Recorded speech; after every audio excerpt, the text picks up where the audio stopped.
এখানে বলা হয়েছে সংস্কার তাড়াতাড়ি করে নির্বাচন দিতে হবে, এটা তো আমরা সকলেই জানি।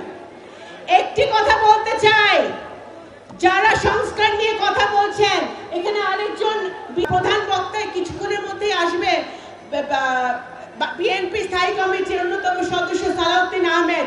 উনি তো প্রত্যেকদিন সংস্কার কমিশনে গিয়ে মিটিং করতেছেন। উনি এখন সংস্কারের উপরে দুই একটা বইও লিখে ফেলতে পারবেন, এত ওখানে মিটিং হচ্ছে।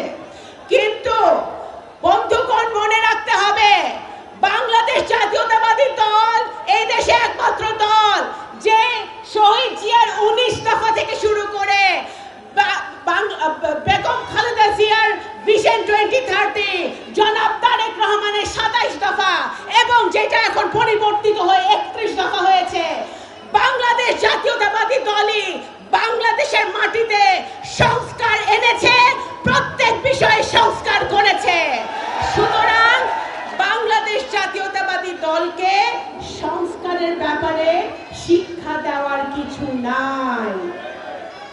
আজকে একটি কথা পরিষ্কার হতে হবে ভাইরা, গোল টেবিলে বসে এসির মধ্যে পিআর নিয়ে আলোচনা করা আর নিজের এলাকায় গিয়ে সাধারণ মানুষের মধ্যে মিশে জনগণের সমস্যার সমাধান করার মধ্যে অনেক পার্থক্য আছে। যারা পিআর করতেছে তাদের জনগণের সাথে কোনো সংযোগ নাই। আজকে নির্বাচনী এলাকায় যা আজকের প্রধান অতিথি আপনাদের আত্মার মানুষ, আপনাদের প্রত্যেকের সুখ দুঃখে উনি পাশে থাকে। উনি জানে আপনাদের সমস্যা কি, আপনাদের কি করতে হবে, আপনাদের উন্নয়নের জন্য কি প্রয়োজন উনি জানে।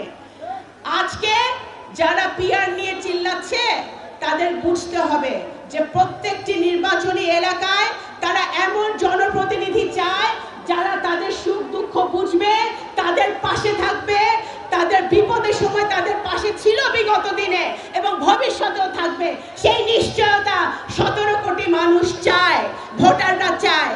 সেই জন্যে যারা পিআর নিয়ে বলছেন কথা, তাদের বুঝতে হবে, আমাদের বুঝতে হবে, তারা শুধু কাল ক্ষেপণ করার জন্য, নির্বাচনকে বিলম্বিত করার জন্য তারা এই কথাগুলো বলছে। আপনারা যদি জনগণের উপরে, বাংলাদেশের জনগণের উপরে আস্থা থাকে, তাহলে এই অন্তর্বর্তীকালীন সরকারের সবচেয়ে বড় বাংলাদেশের মানুষের জন্য উপহার হবে ওনারা যদি একটি ফ্রি এন্ড ফেয়ার ইলেকশন বাংলাদেশের মাটিতে উপহার দিতে পারে। সেটাই হবে ডক্টর ইউনূসের সবচেয়ে বড় অর্জন। কারণ আজকে ডক্টর ইউনূসকে কেন দায়িত্ব নিতে হয়েছিল, কেন ইমার্জেন্সির সময় তাকে দায়িত্ব নিতে হয়েছিল? ডক্টর ইউনূস নিজেও তো হাসিনার ফ্যাসিবাদের শিকার হয়েছে, তার অত্যাচারের শিকার হয়েছে। তাকে কেন দায়িত্ব নিতে হয়েছিল? তাকে দায়িত্ব নিতে হয়েছিল কারণ এদেশে 17